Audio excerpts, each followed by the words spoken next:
Pues vamos a ver el día de hoy la clase de introducción a pruebas de hipótesis y pruebas estadísticas. Esta es una clase fundamental para entender los principios de modelaje estadístico, pero también principios de estadística inferencial ya cuando hacemos comparaciones entre grupos. El día de hoy nos vamos a abocar básicamente a dos grandes rubros, a los conceptos de pruebas de hipótesis y a las pruebas estadísticas per se. Entonces, para empezar vamos a suponer un ejemplo. Pensemos que a nosotros como investigadores nos interesa realizar un ensayo clínico aleatorizado en el cual a un grupo de intervención le vamos a dar un medicamento que suponemos que puede reducir los niveles de colesterol LDL comparado con un segundo grupo que va a ser el grupo control, al cual le vamos a asignar el tratamiento convencional que para fines de este ejemplo nosotros denominamos como el grupo de estatinas. Entonces yo tengo el grupo A y el grupo B, al cual yo voy a seguir durante un año y decido reclutar en cada uno de estos grupos a 1000 sujetos, tanto en el grupo experimental como en el grupo control. Y después de un año, yo tengo que las cifras de colesterol registradas en el grupo 1 o en el grupo experimental, el promedio de sus niveles de colesterol LDL fue de 60 miligramos sobre decilitro, mientras que se encontró una desviación estándar de más menos 10 miligramos sobre decilitro. Y por otra parte, el grupo control, yo tengo que el promedio fue que estos pacientes tuvieron en promedio 95 miligramos sobre decilitro de colesterol LDL con una desviación estándar de 20 miligramos sobre decilitro. Entonces la pregunta evidente que pues a mí me surge como investigador es si existe una diferencia y a veces le decimos esta diferencia como una diferencia estadísticamente significativa entre el grupo A y el grupo B en los niveles promedio de colesterol LDL. Entonces, una de las partes que nos interesa desde el punto de vista del análisis inferencial es saber si existen diferencias entre la distribución de una variable dentro de un grupo con respecto a la variable o a la misma variable, pero de un grupo diferente. ¿Okay? Entonces, para esto, pues nos hacemos justamente este planteamiento, una hipótesis, ¿no? O sea, la hipótesis es básicamente este planteamiento de saber si existe una diferencia o no existe una diferencia. Formalmente, las hipótesis son afirmaciones de lo que yo espero que se demuestre de mi experimento, pero estos experimentos en la práctica epidemiológica se traducen también a muestras de estudio, ¿no? O sea, muestras que yo recolecto de pacientes, de información o datos finalmente, en relación a un fenómeno o a un evento dentro de la población. Entonces, una hipótesis básicamente una afirmación de lo que yo espero evaluar dentro de una población o dentro de un fenómeno dentro de una población. Y este planteamiento puede ser contrastado mediante pruebas estadísticas basadas, y esto es algo muy importante, en la distribución que yo asuma de mis datos. ¿Okay? Entonces, en el ejemplo anterior, pues yo puedo suponer que ambas poblaciones, tanto la población A como la población B, tienen una distribución hipotética, ¿no? Como lo vimos en la clase pasada. Y esto puedo yo probar si los resultados de ambas comparaciones son válidos al calcular la probabilidad de que sus hallazgos o que las diferencias puedan estar dadas por el azar. Es decir, que si yo repito el experimento, si yo repito la muestra o mi medición de interés, yo puedo contrastar si mi hallazgo puede estar dado al azar o no. Entonces, quiero que se queden en mente este planteamiento. O sea, que las hipótesis finalmente son aseveraciones o planteamientos que yo hago en función de mi muestra para probar un evento de interés, ¿ok? Entonces, pues creo que esto ya está a veces de más decirlo, pero los tipos de hipótesis siempre es importante recabar y denotarlas en dos tipos. Una hipótesis nula, que es la verdad, entre comillas, aceptada de lo que queremos probar. Esto es lo que queremos demostrar que está equivocado. O sea, la hipótesis nula es básicamente lo que yo conozco a priori, que es el fenómeno que pues ya sé que se puede estar demostrando en la naturaleza. Mientras que la hipótesis alterna es lo que debemos aceptar si la hipótesis nula no es cierta. Entonces, si se dan cuenta, todo gira en torno a este fenómeno, la hipótesis nula. O sea, la hipótesis alterna es demostrar si la hipótesis nula no es cierta. O sea, es básicamente rechazar la hipótesis nula, ¿ok? Esto es lo que creemos que es cierto finalmente. Esto es nuestra hipótesis que está siendo evaluada. Entonces, una de las consideraciones importantes al momento de evaluar hipótesis es que la hipótesis nula y la hipótesis alterna no pueden ser ciertas al mismo tiempo. O acepto la hipótesis nula o rechazo la hipótesis nula y por ende doy por hecho que la hipótesis alterna está cumpliéndose. Usualmente rechazamos la hipótesis de prueba, mas no la afirmamos. Es decir, yo no voy a decir acepto la hipótesis alterna. Esa es una de las consideraciones que vamos a ver más adelante porque se da.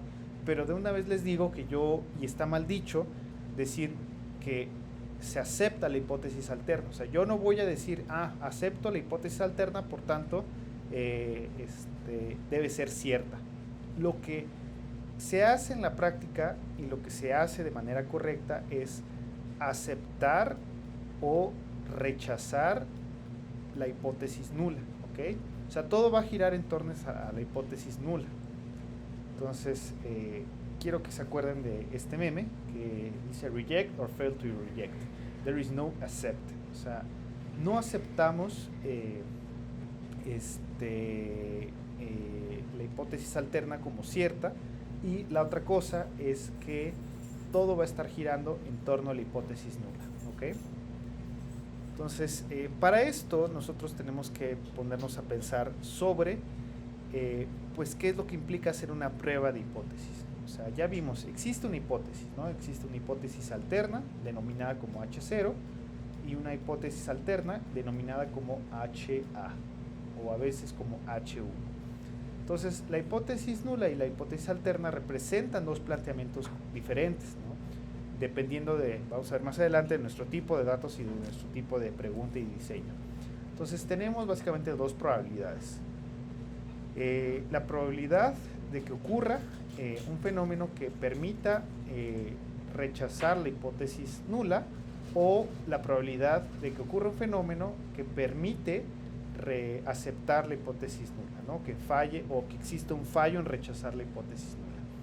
Entonces, existe básicamente una diferencia verdadera y una diferencia falsa. O sea, una diferencia dada por el azar o por un error de muestreo, que es habitualmente algo que pasa en estudios que están conducidos de manera inapropiada, pero también por una falta de poder estadístico, que vamos a ver más adelante. Cuando tenemos un resultado que se da por el azar, son lo que habitualmente llamamos como resultado espurio, ¿ok? Tendemos a tener un resultado espurio cuando no hay suficiente evidencia que sustente nuestros hallazgos y que probablemente se traduzca en que si vuelvo a repetir el experimento, en el siguiente experimento no salga otra vez ese mismo resultado. Entonces, lo que nosotros buscamos es que en todos nuestros experimentos o en todas nuestras muestras existe una diferencia verdadera, pero siempre tiene que haber cabida para que exista una diferencia falsa, dado por un resultado al azar, un error al muestreo. Entonces, Para esto yo tengo que tener siempre clara mi hipótesis nula, porque mi hipótesis nula, como vimos en la diapositiva previa, es mi verdad que yo quiero poner a prueba. Esa es la verdad o, entre comillas, el planteamiento que yo quiero poner a prueba. ¿Ok? O sea, si yo tengo bien clara mi hipótesis nula, por consecuencia yo puedo plantear una hipótesis alterna. Entonces, la hipótesis nula, aquí tuvo que haber aparecido una mu, pero la hipótesis nula, perdón, la hipótesis nula nos dice que, ya hablando dentro de un estadístico, el estadístico, en este caso la mu, o si hablamos de una muestra X gorrito, mi mu o mi promedio de mi población A es igual a una mu o un promedio igual a la población B. Trasladado a una muestra, yo puedo asumir que mi muestra, mi promedio de mi población, de mi muestra A, es igual a la X barra de mi población B. Entonces, lo que nosotros estamos buscando es hacer un planteamiento, que es esta verdad o este planteamiento que nosotros buscamos probar. Es decir, ver que existe una similitud entre dos poblaciones atribuible a la exposición o al evento que yo quiero evaluar. Y eso es lo que le decía. No se prueba la hipótesis nula, se rechaza o no se rechaza. Básicamente es culpable o no culpable. ¿Se rechaza la hipótesis nula o no se rechaza la hipótesis nula? Eso es lo que básicamente contrastamos en una prueba de hipótesis. Entonces, una de las características de la prueba o las pruebas de hipótesis es que cada una de las dos hipótesis se está prediciendo una distribución diferente para las mediciones empíricas. ¿Qué nos quiere decir esto? Que yo asumo que para probar mi hipótesis alterna, estoy probando una distribución. Vamos a pensar en una distribución normal. O sea, para probar mi hipótesis nula.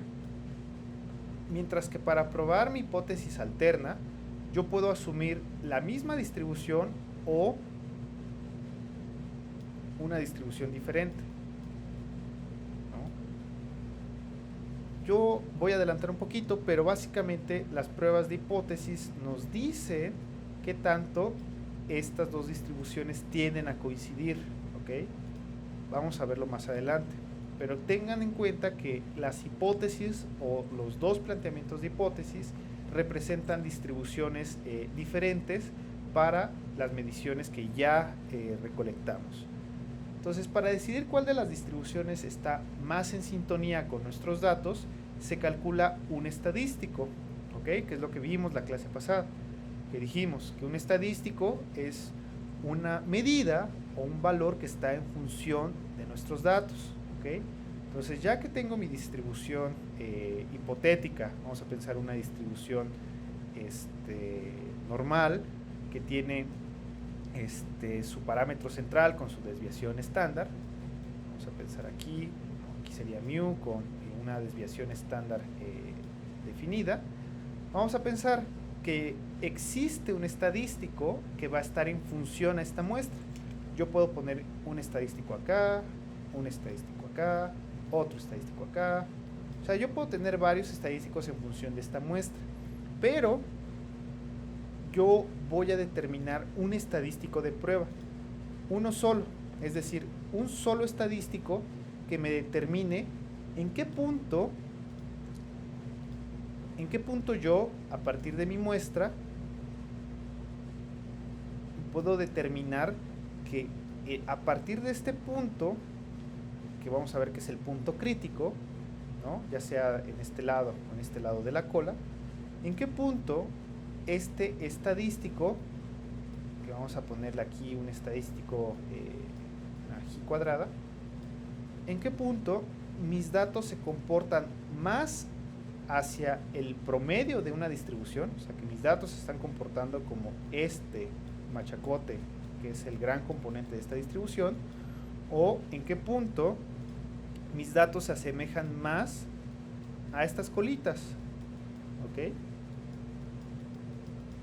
Entonces, lo que hacemos básicamente al momento de hacer una prueba de hipótesis es primero asumir esta distribución y nosotros delimitar un estadístico que va a ser este umbral, que usualmente le llamamos estadístico de prueba. El estadístico de prueba está, vamos a verlo más adelante, en función de un umbral, y este umbral va a estar delimitado por, vamos a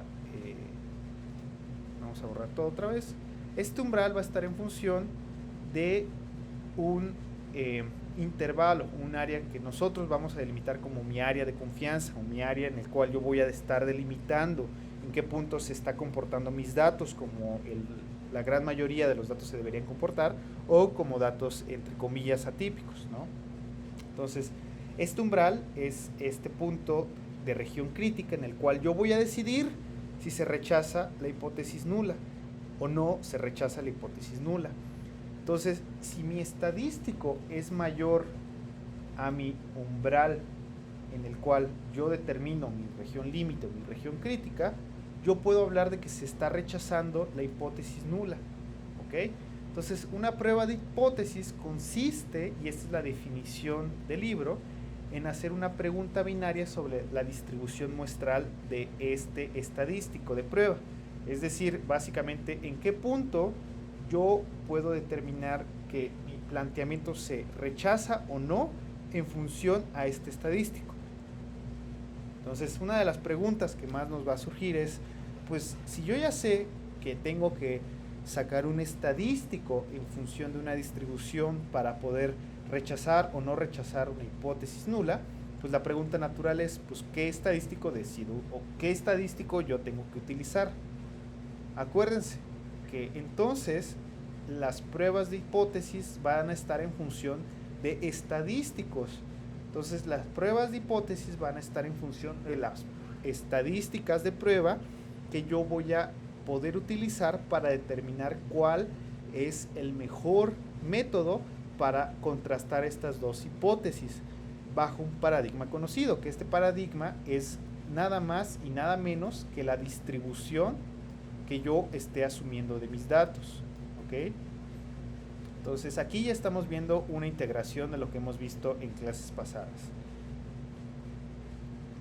Entonces, la regla de decisión, o sea, en torno a en qué punto yo decido que mis datos se están comportando como una distribución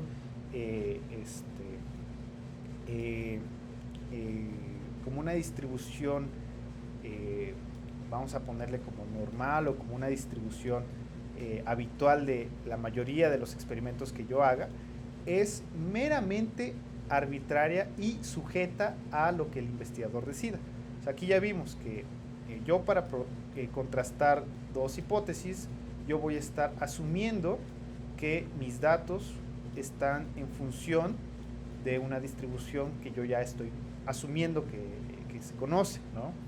Y yo ya dije que tengo que agarrar una estadística, que es un número que esté en función de mis datos, y esta estadística yo tengo que delimitar una región crítica, o sea, en qué punto yo puedo decidir en qué momento mis datos se están comportando como el grosso modo de datos, o yo puedo delimitar en qué puntos se están comportando como datos improbables. O sea, esta región crítica está delimitada por este intervalo de confianza, y este umbral yo lo puedo designar como yo quiera. O sea, yo puedo agarrar que dentro de este umbral esté el 95% de mis datos, pero yo puedo también determinar que mi umbral esté a un 99%, o yo puedo ser muy laxo y decir, yo quiero que mi umbral esté a un 90% de mis datos. ¿Qué va a estar delimitando esto? Nada más y nada menos que ustedes como investigadores, ¿ok? Entonces, esto es a lo que se refiere este planteamiento. O sea que la regla de decisión no es a prueba de errores, ya que las estadísticas de prueba pueden caer por casualidad en el lado equivocado del umbral. Todo va a estar en función de dos cosas: la distribución que yo asuma del estadístico de prueba, aquí con rojo, o sea, de la distribución que yo asuma de mi estadístico de prueba, y de el umbral que yo determine para determinar mi región de rechazo. ¿Okay? Entonces, la probabilidad de rechazar erróneamente la teoría actualmente aceptada se llama nivel de significancia de prueba. O sea, yo en qué punto puedo decir que mi hipótesis nula está contenida dentro de este umbral de rechazo, ¿no? Y este umbral se selecciona para asegurar un nivel de significancia suficientemente pequeño. Es decir, ¿qué es lo que resta por fuera de este umbral de rechazo o de aceptación de la prueba de hipótesis, ¿no? O sea, si yo digo que dentro de este umbral está el 95% de mi distribución de mi estadístico de prueba, pues por fuera debe quedar el resto, ¿no? O sea, un 5% restante. Entonces esto yo lo voy a determinar bajo mi propio criterio. Habitualmente utilizamos un criterio del 95%. Vamos a ver más adelante el por qué. Y esto va a dar lugar al famosísimo valor P.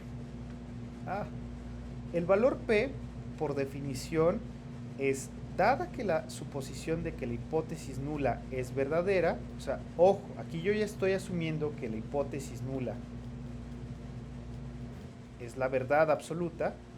El valor P se define como la probabilidad de obtener un resultado igual o más extremo que lo que realmente se observó en los datos. Es decir, es una probabilidad de que yo pueda obtener dentro de mi muestra un resultado igual o diferente o extremadamente lejos a la verdad conocida. ¿Ok? Entonces, esto es la definición del libro.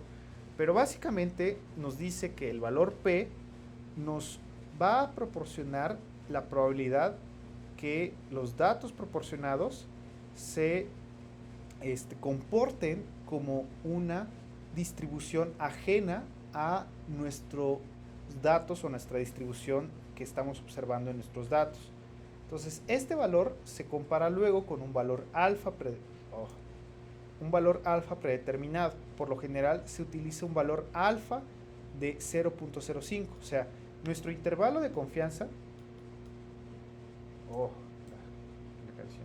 nuestro intervalo de confianza está dado por un 95% de los datos que están contenidos en nuestra distribución, y el resto, que se conoce como alfa, corresponde al complemento de este intervalo, o más bien de esta región de confianza. O sea, cuando vean el símbolo de alfa, aquí pueden tenerlo como alfa entre 2. O sea, porque puede contener el resto de lo que se encuentra en esta distribución que nosotros estamos hipotetizando.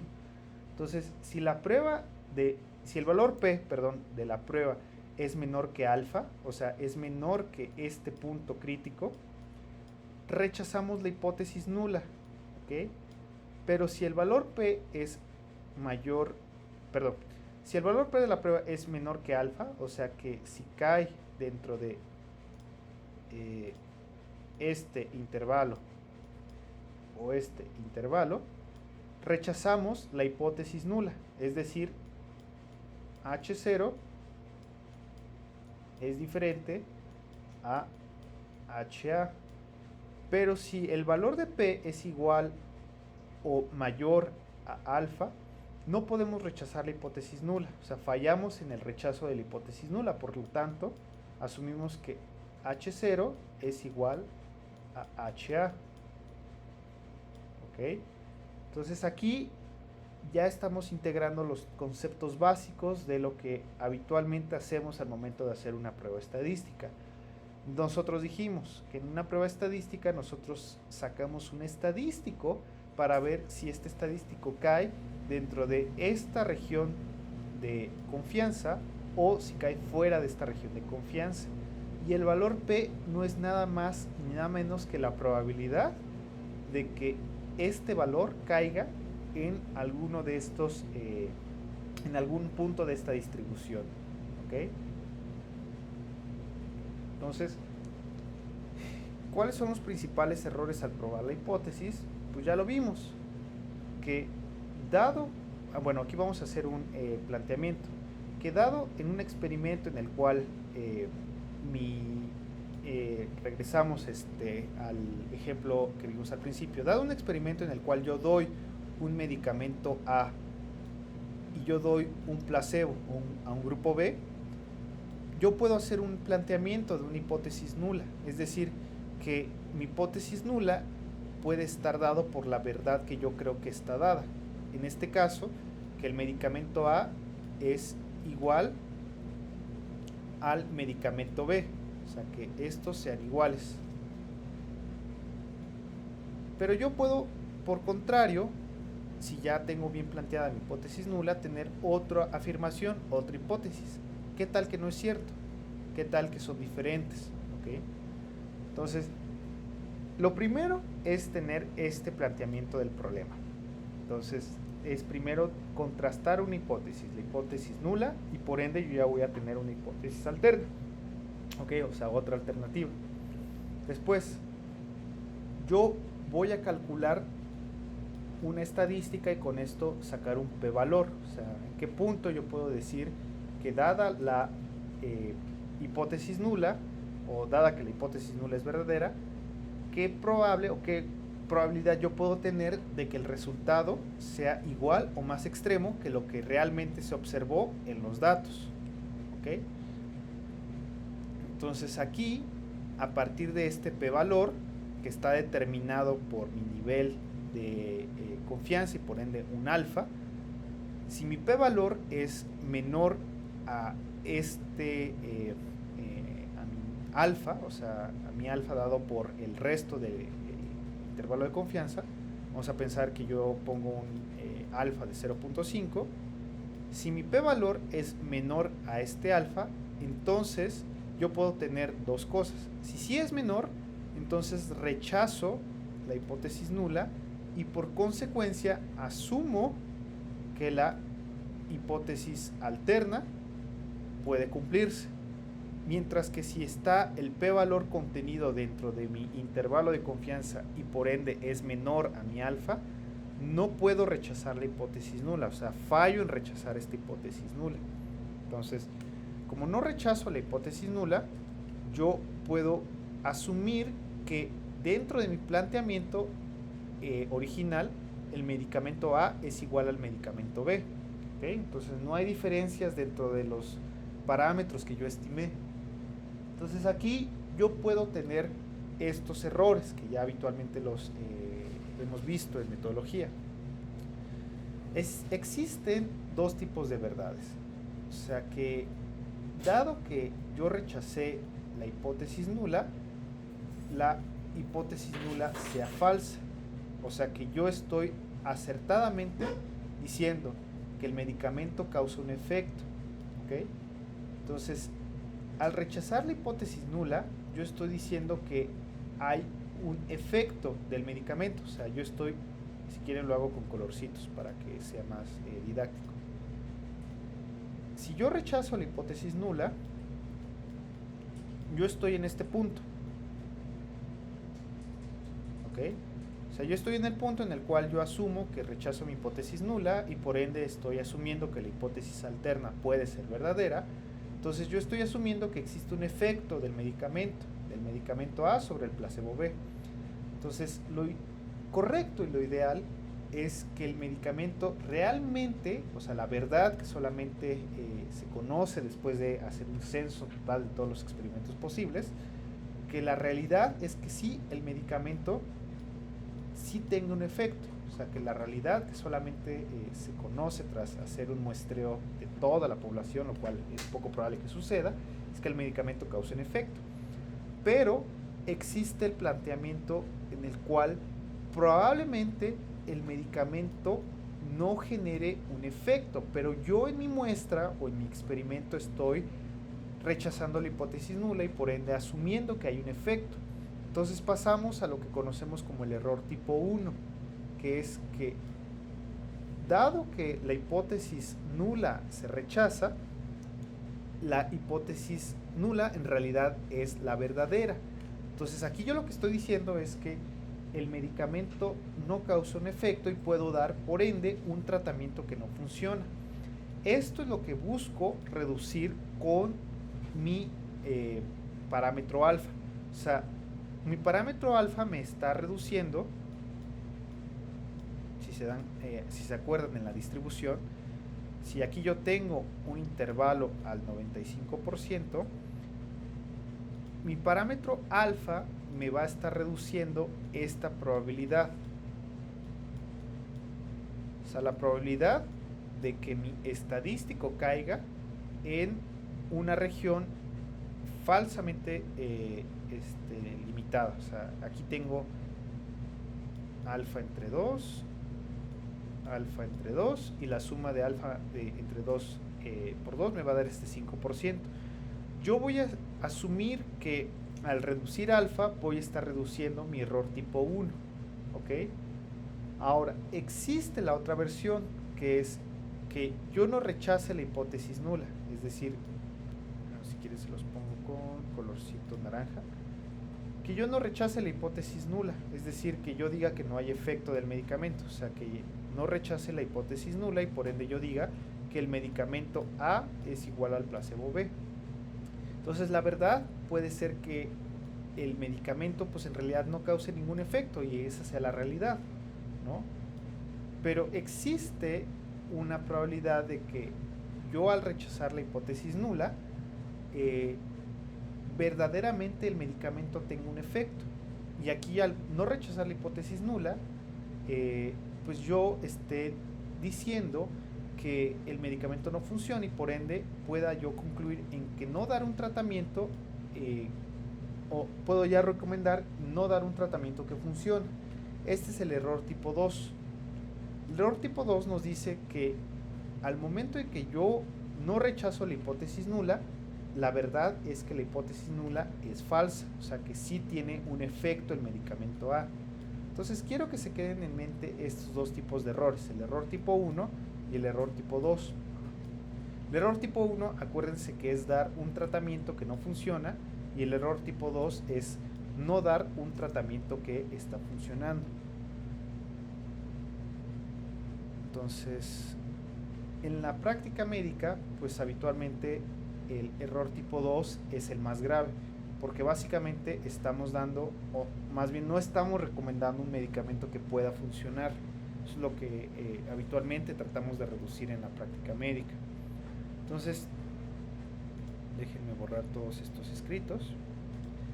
Entonces, el valor P, lo que buscamos es decir que dentro de nuestro nivel de significancia establecer un umbral en el cual yo puedo rechazar mi hipótesis nula, o sea, qué tanto se puede dar este error, ¿ok?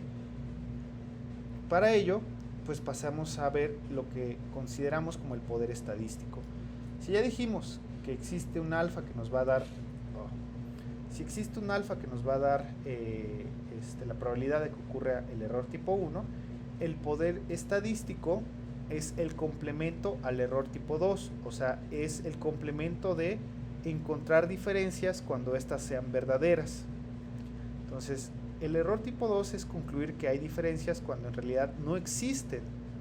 Entonces, depende de diferentes factores, incluyendo el tamaño de muestra. Es algo que suele variar de acuerdo a cada estudio que hagamos. Es decir, si yo vuelvo a repetir el mismo estudio, ¿qué tan probable es de que yo concluya de que existe una diferencia cuando en realidad no existe? Entonces, siempre es importante hacer un cálculo de poder post hoc o después de que ya junté mis datos y evaluar si el resultado no es reversible. Entonces, acuérdense que el poder debe calcularse y plantearse antes de cualquier estudio, o sea, antes de realizar cualquier estudio epidemiológico, de intervención, etcétera. siempre busquen establecer este poder estadístico, porque en función de este poder estadístico, yo voy a poder tener tres cosas: que tenga un adecuado tamaño de muestra, un efecto de mi intervención adecuado y un valor P, que mi valor P me esté arrojando lo que en realidad me debería estar arrojando, ¿ok? Entonces, ya vimos como todos los principios y todos los conceptos fundamentales de qué es lo que subyacen a las pruebas de hipótesis y por ende a las pruebas estadísticas. Entonces aquí la siguiente pregunta que me surge es cómo yo como investigador voy a elegir una prueba estadística para un estudio de investigación. Entonces algo que habitualmente pues nos preguntamos cuando empezamos a hacer estadística, o sea, cuando yo decido juntar mi muestra y ya tener mis medidas de tendencia central, mis medidas de asociación, etcétera, ¿cómo yo puedo saber en qué punto yo puedo realizar una prueba estadística para contrastar dos planteamientos? ¿Okay? Entonces, lo primero que nos tenemos que preguntar es, y lo que al principio comentamos en este curso, ¿qué tipo de datos yo quiero obtener o qué tipo de datos yo tengo? Entonces, en función de los datos va a estar la prueba estadística. Esto es algo que quiero que se acuerden. Que lo primero que yo tengo que hacer es tener mi clasificación de datos, ¿no? A grosso modo, yo puedo clasificar mis datos, como lo vimos al principio de este curso, en dos tipos: en variables de tipo continua y en variables de tipo categórica o nominal.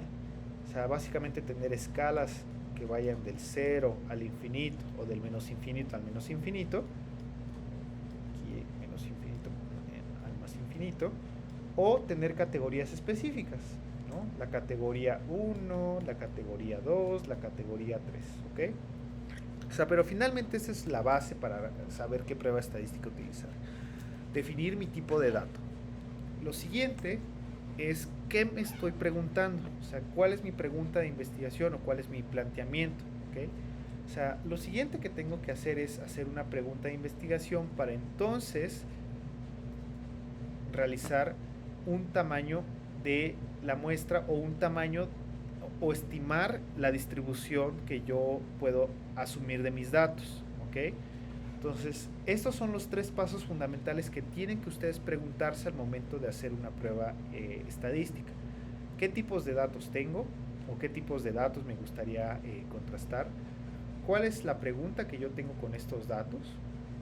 Y finalmente, ¿cuál es la muestra o el tamaño de muestra que yo estoy obteniendo de mis datos? Que esto es nada más y nada menos que la distribución que yo estoy asumiendo de esos datos, ¿ok? Entonces, como ejercicio, acuérdense que existen estos tipos de variables o tipos de medición de variables. Si yo estoy juntando variables de tipo categórica o cualitativa, las puedo tener de tipo nominal, que básicamente no tienen ningún orden. O sea, básicamente nos dice si el atributo o no se cumple, una característica dicotómica o politómica. En este caso, aquí yo estoy ejemplificando los grupos de sangre por ABO. O sea, yo puedo tener grupo de sangre A, grupo de sangre B, grupo de sangre O, grupo de sangre AB. Y entre cada una de ellas no hay un orden en específico. Entonces, yo puedo a su vez tener dentro de las variables de tipo categórica variables de tipo ordinal, que estas asumen una clasificación o una jerarquía entre cada variable. Por ejemplo, la disnea evaluada por la clasificación, o la clase funcional, perdón, evaluada por la clasificación de la NIJA. O sea, aquí yo estoy asumiendo que la clase funcional 1 es mejor que la 2, y que la 2 es mejor que la 3, y que la 3 es mejor que la 4, y que la 1 es mejor que la 4, y así con cada una de estas categorías, ¿ok? Pues yo puedo tener a su vez variables de tipo continuo o cuantitativo, es decir, variables que asuman una infinitesimal de posibilidades. Las puedo tener de tipo intervalo, donde el 0 no es absoluto, por ejemplo, la escala de temperatura por Celsius o Fahrenheit, pero las puedo tener, otro ejemplo,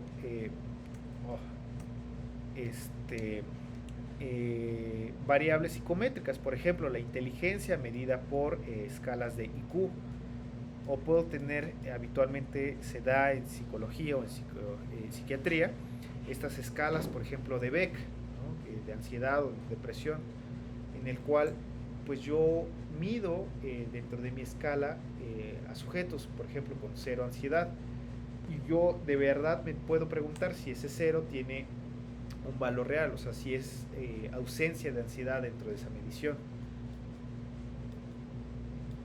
Entonces, estos son las escalas de tipo continuos o cuantitativas de tipo intervalo, o escalas de razón, donde el cero es un absoluto completo o existe un cero real, por ejemplo, las calificaciones de un examen. ¿Okay? Entonces, ya que yo tengo, acuérdense, ya que tengo clasificado mis datos, lo siguiente es hacerme una pregunta de investigación. Pero antes, ya que me hago una pregunta de investigación, yo ya tengo que pensar en la distribución que siguen mis datos. O sea, y aquí es cuando nos preguntamos lo siguiente. O sea, si mis datos se distribuyen como como una distribución que está estimándose por un parámetro de una población, que esto lo vimos en la clase pasada, que dijimos, si mis datos están en función de un parámetro que está en función de una población, vamos a pensar que esta es la distribución normal, ¿no? Con media mu de 0 y una desviación estándar de 1, ¿no? O sigma de 1. Si mis datos yo asumo que se están distribuyendo como esta distribución normal, yo asumo que esta es la distribución que siguen mis datos, entonces yo puedo asumir que estoy usando una distribución paramétrica, o sea, una distribución que está en función de una distribución que calcula un parámetro.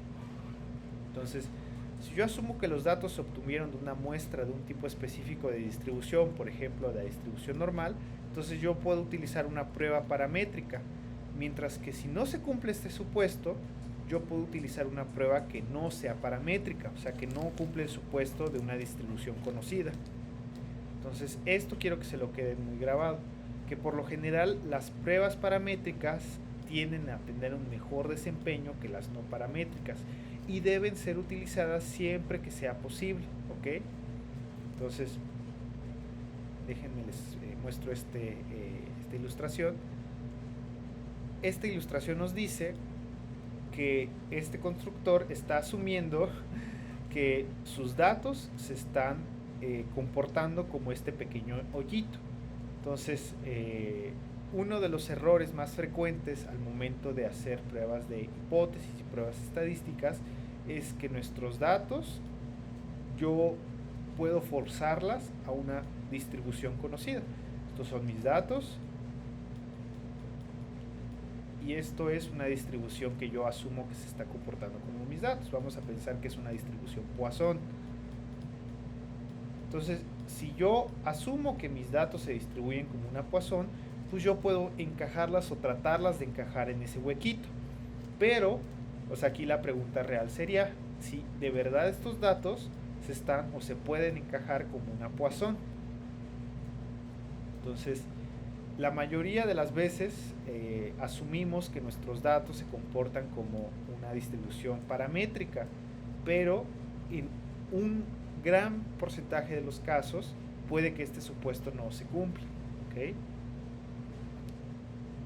Entonces, ¿qué es lo que me tengo que preguntar al momento de asumir que mis datos se distribuyen como una distribución paramétrica y por ende escoger esa prueba paramétrica?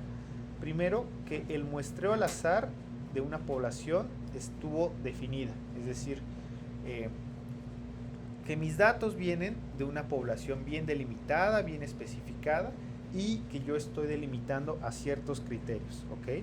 Que esto normalmente lo tratamos de hacer con nuestros criterios de inclusión, exclusión, etcétera, ¿no? O si ya está definida por datos, por ejemplo, de un sistema de vigilancia epidemiológica, yo puedo asumir que esos datos están tratando de capturar un espectro delimitado de esta población, ¿ok?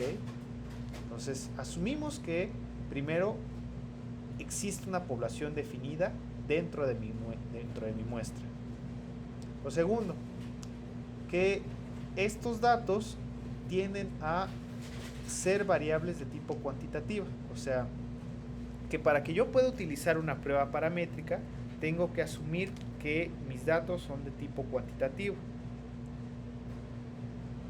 Que al momento de que evalúe mis datos, yo tengo que evaluar si estos datos tienden a una distribución simétrica o una distribución normal.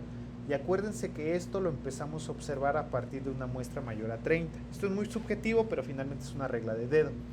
O sea, si yo empiezo a ver que mis datos tienen una distribución simétrica o que se parece a la normal, entonces yo puedo asumir que puedo utilizar una prueba paramétrica. Debe evaluarse el siguiente supuesto, que es el de la homogeneidad de varianzas, que vamos a ver más adelante de qué se trata este supuesto.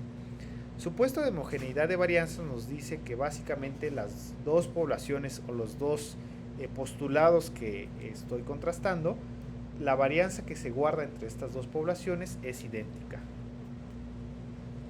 Mientras que si yo fallo en rechazar cualquiera de estos supuestos, entonces en automático yo puedo optar por la siguiente opción, que es utilizar pruebas no paramétricas, que usualmente tienen menos supuestos que yo puedo cumplir, ¿ok? Entonces, ¿cuándo elegir pruebas no paramétricas?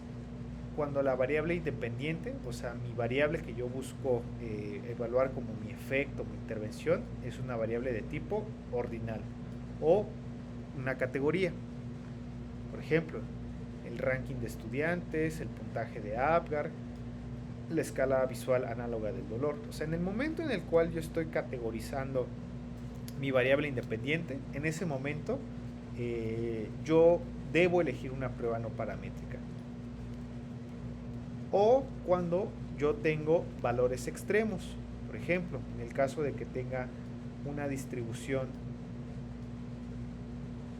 de este tipo, o sea, básicamente que yo tenga valores extremos que yo los capturé dentro de mi muestra, o sea, en este momento yo estoy evaluando dentro de esta distribución que este sesgo, o sea, que tengo un sesgo hacia la derecha, está dado por estos valores extremos. Entonces, en el momento en el que yo evalúe un sesgo hacia algún lado o valores extremos, yo puedo elegir pruebas no paramétricas. Que finalmente es esto, que se dé una distribución asimétrica, pero a pesar de esto yo puedo tratar de asemejar mi distribución a una distribución normal utilizando transformaciones matemáticas, como lo son las transformaciones logarítmicas o con valores recíprocos, ¿ok? Entonces, déjenme mostrarles esto. Normalmente, cuando yo manejo datos categóricos, como variables de tipo nominal o de tipo ordinal, yo guardo en automático pruebas no paramétricas o yo decido utilizar pruebas no paramétricas. Mientras que si yo utilizo medidas de intervalo o medidas de razón, como lo son las medidas cuantitativas, yo en automático puedo optar por la opción de utilizar pruebas de tipo paramétrico. ¿De qué va a determinarse esto? O sea, de que yo elija una prueba paramétrica a pesar de que yo utilice una medida continua, de estos supuestos, ¿ok? Entonces, escoger una prueba paramétrica o no paramétrica importa, o sea, es indistintivo o no utilizar pruebas paramétricas o que asumen una distribución o no. Pues la verdad va a estar en función a dos cosas: el tamaño de la muestra, la distribución que yo asuma de esta variable y la decisión que yo tome en torno a esta decisión. O sea, si yo tengo una distribución grande, perdón, un tamaño de muestra grande, y a pesar de eso mi distribución es asimétrica, o sea, yo puedo optar por utilizar pruebas paramétricas. El problema es que Las pruebas paramétricas son robustas para tamaños muestrales grandes, aun con distribuciones no gaussianas, es decir, con distribuciones asimétricas. ¿Ok? Entonces, a pesar de que yo tenga un tamaño de muestra grande y mi distribución sea asimétrica, yo puedo utilizar pruebas paramétricas debido a que estas tienden a comportarse bien cuando tengo tamaños de muestras grandes. O sea, aquí lo que va a estar determinando el uso de pruebas paramétricas también va a estar en función de la n. Pensemos, si yo tengo una muestra grande y mis datos siguen una distribución simétrica. ¿Y qué pasa si yo utilizo una prueba no paramétrica? Utilizar pruebas no paramétricas resulta en estimaciones menos directas y que resultan en un menor poder estadístico comparado con pruebas paramétricas. Por lo tanto, siempre, si tengo la posibilidad de tener una muestra grande, debo utilizar pruebas paramétricas para la estimación. Pero habitualmente lo que pasa es que tenemos tamaños de muestras pequeños en comparación a la población o al efecto que estamos decidiendo utilizar. Entonces, ¿qué pasa si en nuestro experimento o nuestro diseño tengo un tamaño de muestra pequeño y decido utilizar una aproximación asimétrica? O más bien que nuestra distribución sea asimétrica y por ende yo decido utilizar una prueba paramétrica. El valor P puede resultar en un valor P inexacto. ¿Qué pasa si yo tengo una distribución simétrica pero aún así decido utilizar pruebas no paramétricas? El valor P puede resultar alto y con poco poder y puede que yo tenga una gran probabilidad de mi error tipo 2. ¿Ok? Entonces, acuérdense que siempre es preferible transformar nuestros datos para que se asemejen a una distribución normal a pesar de que originalmente no la tengan. Por ejemplo, esta es una variable de cafeína medida en sangre y tiene un ligero sesgo hacia la derecha, o sea, tiene una ligera carga de datos atípicos. Al momento de que la transforme, pues pareciera que esta distribución tiende a la normalidad. Por lo tanto, yo podría comparar estos valores transformados en una prueba paramétrica. Bueno, entonces hasta aquí vimos los principios teóricos de el utilizar o saber utilizar pruebas de hipótesis. ¿Tienen alguna duda hasta aquí antes de pasar a las pruebas de hipótesis o las pruebas estadísticas per se?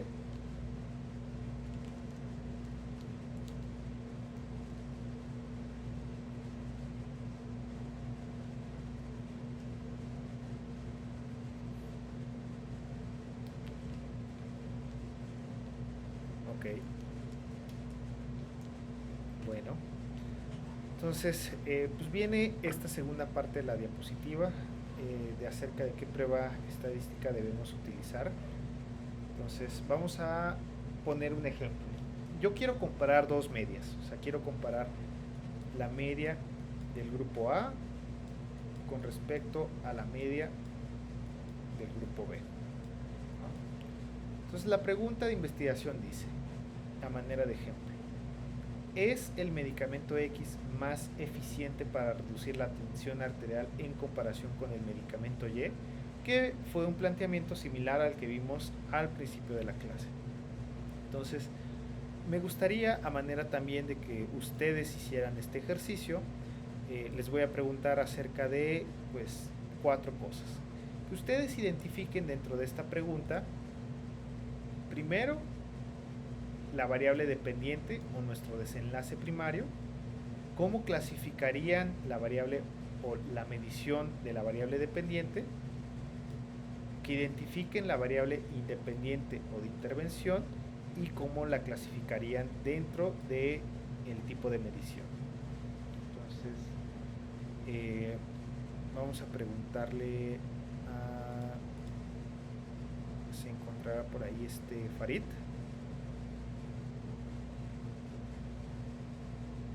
Vas, Farid, pues échate este cuadrito. Primero,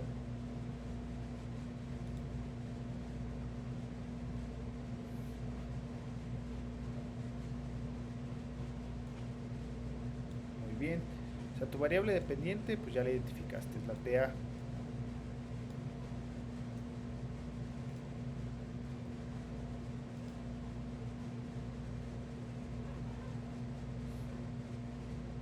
Ajá.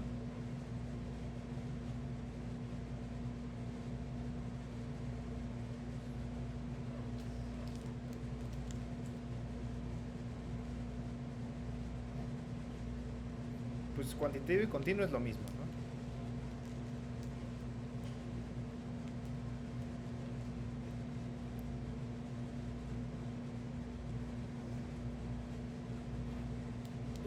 No te metas si quieres ahorita en bolas, solamente dime, ¿es cuantitativa o cualitativa? Ok.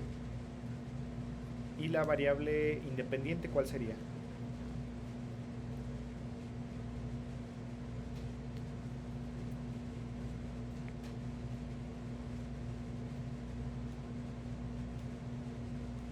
Exacto, ¿no?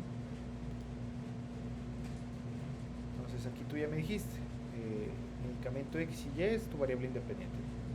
Tu variable dependiente es tu presión arterial. Esta está medida por una escala continua. Asumamos, ahorita para el ejemplo, que tiene una distribución normal, ¿ok? O sea, que vamos a ver que en la práctica esto no suele ser el caso. Bueno, y finalmente, ¿qué tipo de variable es tu medicamento X y Y? ¿O cómo se midió el medicamento X y Y?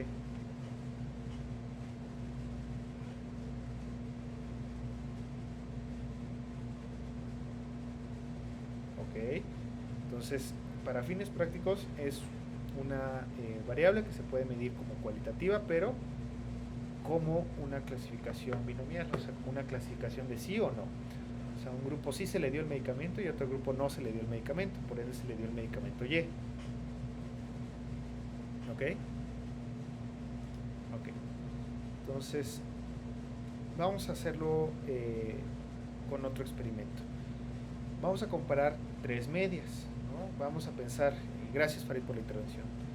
Queremos comparar el antibiótico 1 con el antibiótico 2 versus el manejo sintomático como tratamientos para otitis media aguda comparando la duración en días de los síntomas. O sea, aquí lo que buscamos es evaluar el antibiótico 1 versus el antibiótico 2 versus el manejo sintomático, o sea, un placebo en la duración de los síntomas para la otitis media.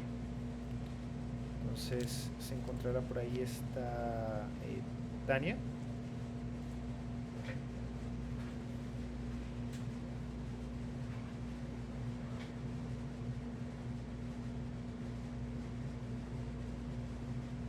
Súper. Pues tú dime o veme diciendo, ¿cuál sería aquí tu desenlace primario o tu variable dependiente?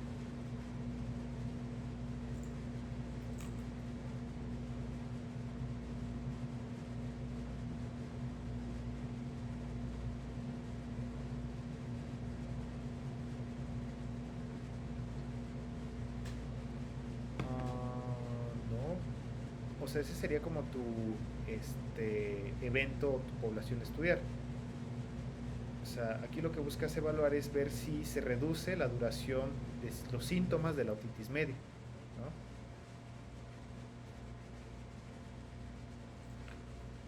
Bueno, ¿cuál sería tu variable independiente o tu variable de intervención?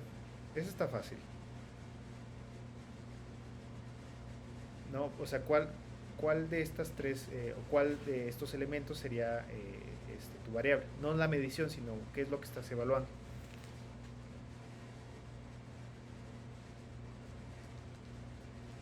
Ajá, contra un manejo sintomático, ¿no? Estás evaluando tres grupos, el antibiótico 1, el antibiótico 2 y tratamiento sintomático. Ok. ¿Cómo- ¿Qué tipo de medición está o capturas con la duración de los síntomas en días?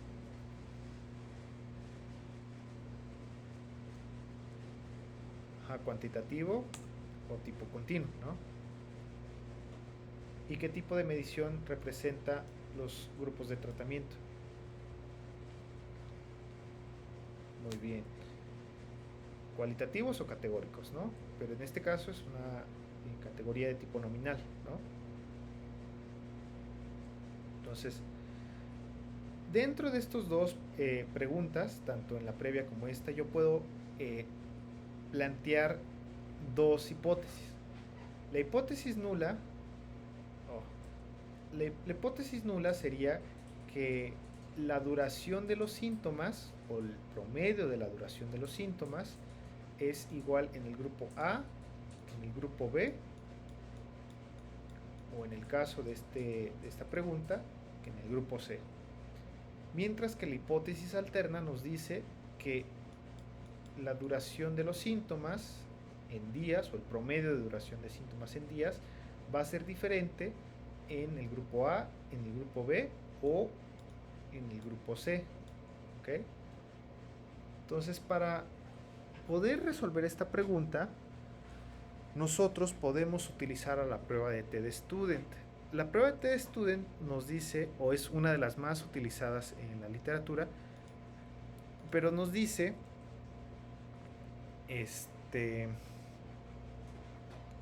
básicamente que existe una diferencia del promedio o la media de nuestra muestra, una diferencia entre una media poblacional dividida entre una varianza, ¿no? Esta varianza está dada por nuestros datos.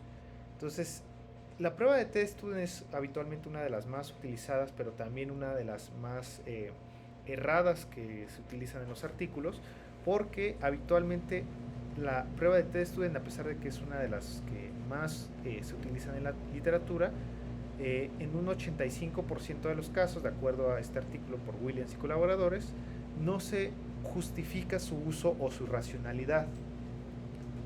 Entonces, hay dos tipos de pruebas de TED-Student, ya sea para muestras pareadas o para muestras no pareadas. Entonces nos dice que para muestras pareadas, para muestras no pareadas se tienen que cumplir dos supuestos.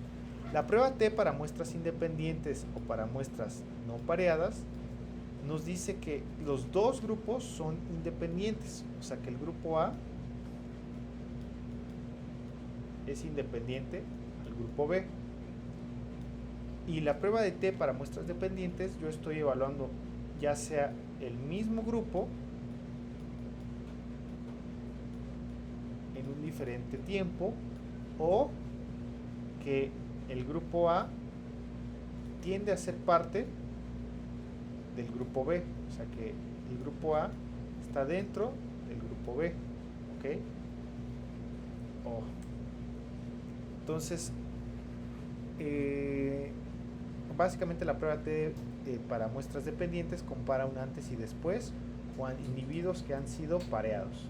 ¿Ok? Entonces, la prueba de TED-Student sigue, o se tienen que cumplir ciertos supuestos. Uno de los supuestos más importantes es que lo que nosotros estamos evaluando es un promedio o una media de dos grupos. Es decir, tengo un grupo 1 y un grupo 2. Yo busco evaluar estos promedios basados en su distribución. Y las condiciones necesarias es que primero la variable dependiente sea una variable de tipo continuo. ¿Ok? La variable independiente tiene que ser una variable de tipo nominal o que sea por categorías. Que las observaciones sean independientes. ¿Esto qué quiere decir? Que la observación 1 no dependa de la observación 2 y que a su vez la observación 3 no dependa de la observación 2 y viceversa. Es decir, que yo no esté condicionando una observación en función de la siguiente observación, ¿no?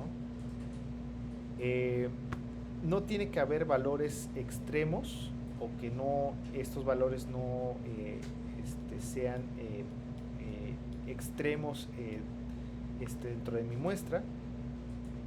La variable dependiente tiene que tener una distribución simétrica, o sea que lo que yo estoy buscando contrastar tiene que asemejarse a una normal, y Este es uno de los supuestos más importantes de la prueba de TDStudent, que la homogeneidad de varianzas se cumple. ¿Ok? Esta homogeneidad de varianzas yo la puedo probar con la prueba de Levené, pero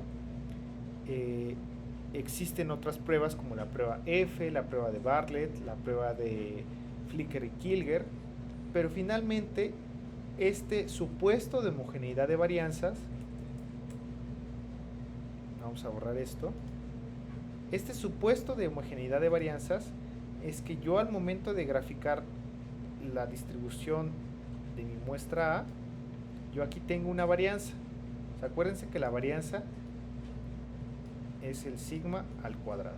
¿Okay? O sea, me dice que la varianza de mi grupo A es similar a la varianza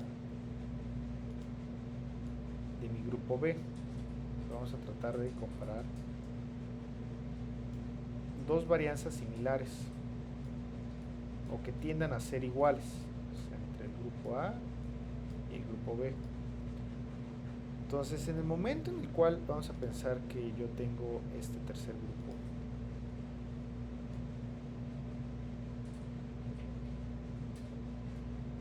oh, me quedó horrible. Vamos a pensar en esta distribución.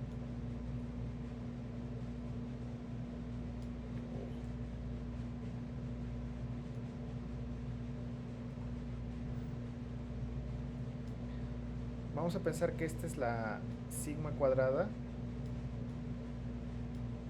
de este otro grupo. En el momento en el cual yo tengo una varianza más grande que la varianza de mi grupo de comparación o que el grupo 2, en ese momento se está rompiendo el supuesto de homogeneidad de varianzas. ¿Okay? O sea, básicamente nos dice que las varianzas entre ambos grupos tienen que ser iguales. Entonces, para probar esto, existe la prueba de Levené, pero también está la prueba F, que nos dice que la prueba F dice que la distribución son simétricas. La prueba de Bartlett compara las variaciones de dos o más grupos y estos igual asumen que los datos están normalmente distribuidos.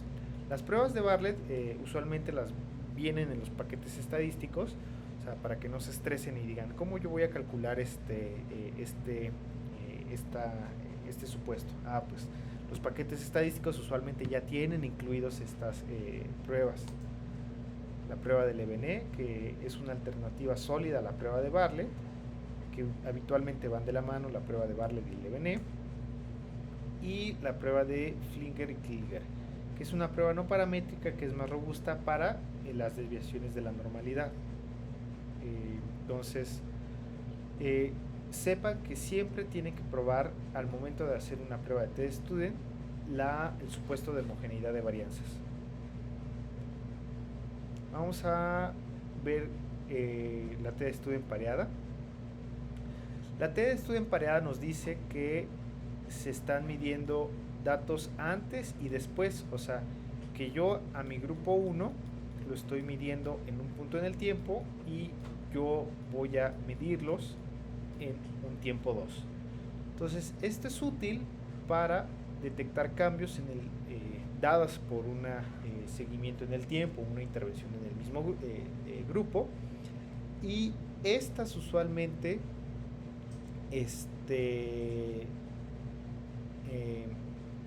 estas habitualmente las podemos evaluar dentro de un periodo antes y un periodo después, saber qué tanto cambió este promedio del antes y un promedio después dentro del mismo grupo. ¿Okay? Esto vamos a verlo más adelante. La prueba de McNemar es la contraparte de la prueba de T cuando las observaciones son nominales, o sea, en lugar de que yo tenga mediciones continuas, yo puedo tener mediciones categóricas. Lo vamos a ver más adelante. Y en caso de que yo no tenga una distribución simétrica o en caso de que los supuestos de la normalidad no se cumplan para una prueba pareada, yo puedo utilizar la prueba de Wilcoxon de rangos con signo. O sea, es una alternativa para la prueba de TDStudent pareada. Ok, entonces asumamos que yo no puedo comprobar mis datos de normalidad en mi muestra. O sea, vamos a pensar que tengo una muestra A que se comporta así, o sea, con datos atípicos, con un sesgo a la derecha, y yo tengo una distribución B que se comporta de esta manera, igual con datos atípicos, ¿no? Entonces estas dos distribuciones fallan en cumplir criterios de normalidad. Entonces la población A y la población B tienen distribuciones sesgadas. Entonces, en caso de que yo tenga una distribución sesgada en alguno de los grupos, yo puedo utilizar la prueba de Udemann-Whitney. Estas pruebas comparan diferencias entre dos grupos, pero cuando la variable dependiente es continua, tengo dos grupos o mi variable independiente es binomial, las observaciones son diferentes, son independientes, pero la distribución de las variables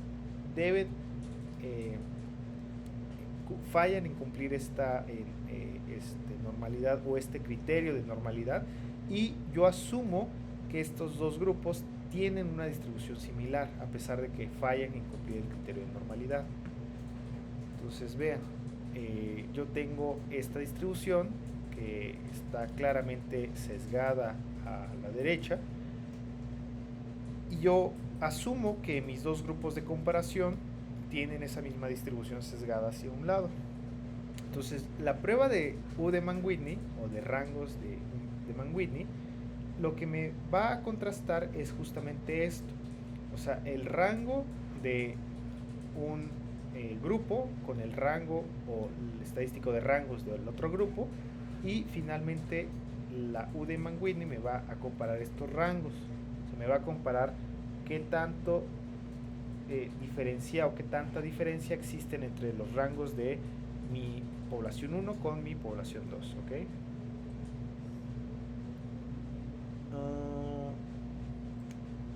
Esto era lo importante. La prueba de Udemann-Whitney no es una prueba de la diferencia de las medias, ¿ok? Eso es algo que a veces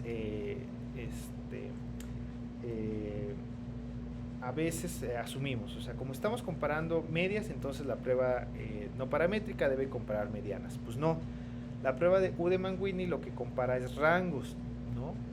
Lo que compara son rangos, no medias. Entonces, es la fórmula para sacarla. Estos son los detalles de cómo calcularlo, pero habitualmente lo hacemos en paquetes estadísticos. Entonces, aquí la otra pregunta que nos tenemos que hacer es si dentro de nuestra región de rechazo yo quiero involucrar dos colas o una cola. ¿Esto cómo se visualiza? Si yo dentro de mi región de rechazo yo quiero involucrar a una cola, o si yo quiero involucrar a las dos colas. ¿Cuál es la diferencia? Pues que dentro de la prueba de una cola yo estoy asumiendo que existe dentro de mi hipótesis alterna, vamos a pensar que mi hipótesis nula es que mi medicamento A es igual a mi medicamento B. La hipótesis alterna nos diría que el medicamento o el promedio que estoy evaluando, el medicamento A, es mayor o igual a mi medicamento B. O sea, es mayor o igual. O sea, está inclinada hacia un lado. Mientras que en una prueba a dos colas, yo lo que estoy diciendo es, o sea, dentro de mi media de mi medicamento A contra mi media del medicamento B, yo estoy diciendo que existe una diferencia, sea cual sea la direccionalidad. O sea, básicamente que son diferentes. O sea, que existe una diferencia independientemente de la direccionalidad. Entonces, lo habitual es que utilicemos pruebas a dos colas, porque nosotros, a pesar de que podamos hipotetizar la dirección del efecto, es mejor dentro de nuestro experimento no asumir una direccionalidad, ¿ok? Entonces siempre asuman que no hay una direccionalidad del efecto y por ende agarren dos colas al momento de elegir su nivel de significancia estadística. Ok. Entonces, vamos a hacer un último ejercicio. Se encontrará por ahí esta Frida.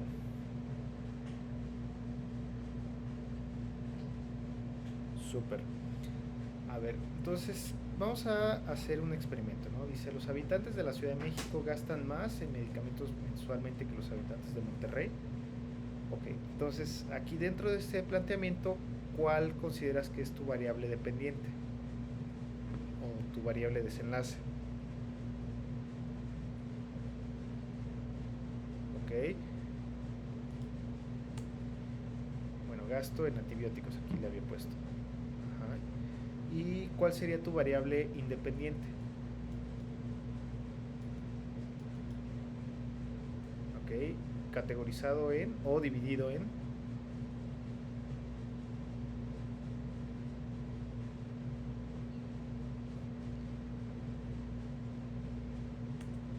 Exacto, ¿no? Habitantes de la Ciudad de México y habitantes de Monterrey. Ok, ¿cómo medirías el gasto o cómo evaluarías el gasto en antibióticos? Aquí está en dólares, pero ese, ¿qué tipo de medición es?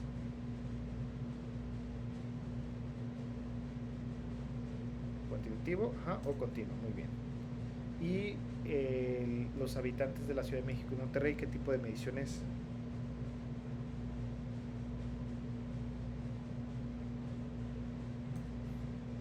Cualitativo, en general una categoría binomial, ¿no? Ok. Ahora, vamos a hacer este mismo ejercicio, si quieres tú misma, Frida, para que continúes. Los habitantes de la Ciudad de México gastan más, aquí está el truco, más en medicamentos mensualmente, más en medicamentos mensualmente en enero o en febrero. ¿Cuál sería tu desenlace primario, tu variable dependiente?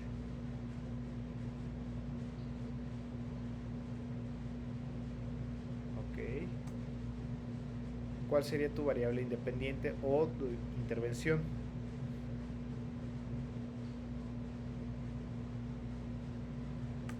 Muy bien.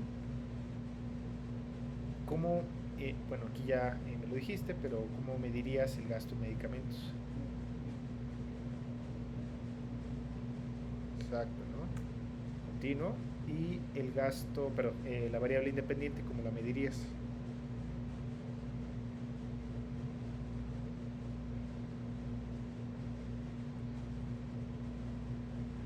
Es una categoría binomial, ¿no? Ok. Entonces,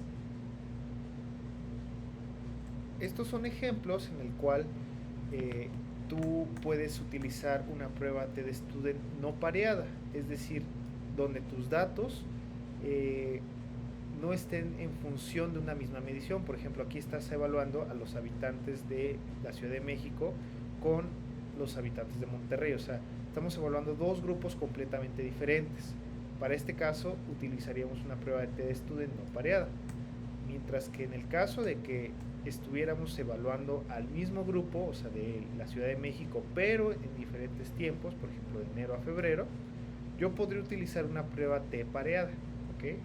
O sea, para evaluar si cambió dentro de enero a febrero su consumo o su gasto en medicamentos, ¿ok? Y en caso de que nuestra variable respuesta sea dicotómica o sea de tipo categoría, aquí yo podría utilizar una prueba de McNemar, o sea, dentro de la comparación de proporciones dentro de una misma población. Bueno, vamos a dejarlo hasta aquí la clase del día de hoy para pasar a la sesión de dudas y preguntas.